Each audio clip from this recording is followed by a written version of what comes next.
Please subscribe to Facetv Africa and turn the notification on.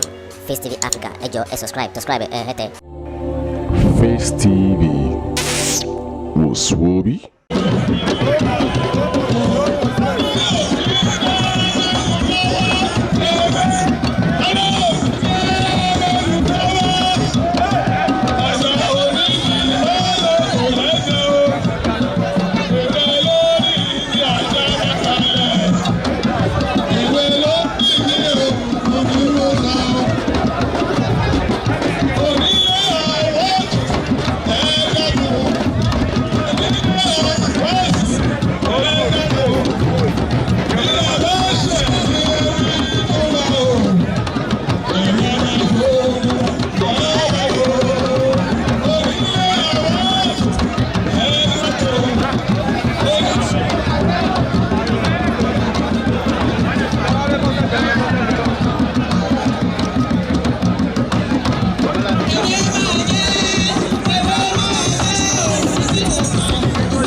Àpótí yìí ẹni pé àtàkùnrin pátápátá níwájú àtẹ̀yìn ẹ bá mi pé àárọ̀ ẹ̀ka káfíò ẹ bá mi pé ní ẹ̀mẹ̀jẹ̀ 7 times. Àwọn akẹ́kọ̀ọ́ wà á fún ẹ ẹni pé ẹ̀bá àtàkùn ní wọn àbúrò ló wà nínú àpótí ẹ̀bí wà lókè ẹ bá mi pé àárọ̀ ẹ̀ka ẹ̀mẹ̀jẹ̀ ẹlẹ́kìtìdé ẹ̀jẹ̀ bó lè dáadáa. Bóyá o ààrẹ ọ̀nà kakanfò ààrẹ ọ̀nà kakanfò ààrẹ ọ̀nà kakanfò ààrẹ ọ̀nà kakanfò ààrẹ ọ̀nà kakanfò ààrẹ ọ̀nà kakanfò ààrẹ ọ̀nà kakanfò.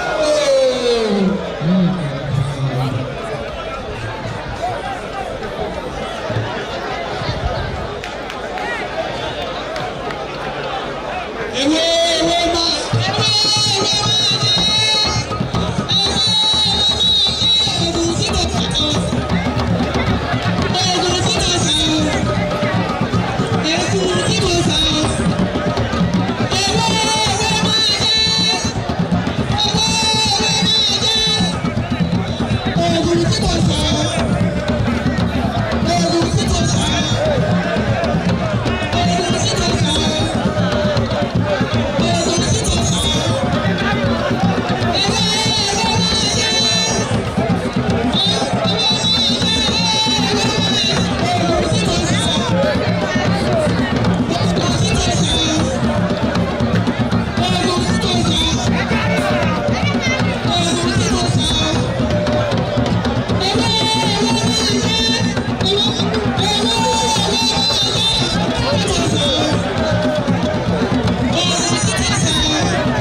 àpótí nígbà tó yá ẹ̀kọ́ wà lókè nígbà tá a máa lajú àbúrò jáde lókè nígbà tá a máa wọnú àpótí ọmọ ìyá tuntun ló jáde sẹ́ẹ̀ àti ìkọ̀bí káyọ̀ wà ní ọlọ́ọ̀sì ni àti ìkọ̀bí ẹ̀kọ́ wà ọlọ́wọ́ ọjọ́ ṣe kí ọkọ̀ sí táì ṣe kí ọkọ̀ sí táì àṣẹ̀fẹ́ mọ́ bí ẹ̀kọ́ wà báyìí ni o ọlọ́wọ́ ọjọ́ bá wà lóògùn sí àsìkò àgbéga place àṣẹ̀fẹ́ mọ́ bí ẹ̀kọ́ wà sí ni àbúrò ti yọjú ẹ̀kọ́ làwọn báyìí gbẹ́lẹ́ àkọlẹ́jà ti yọ wọ́n lóògùn ni ìjọ lè rí màá kú ìjọ lè kọ́ ní tíwájú. That is what we know and what we call it.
Please subscribe to Facetv Africa and turn the notification on.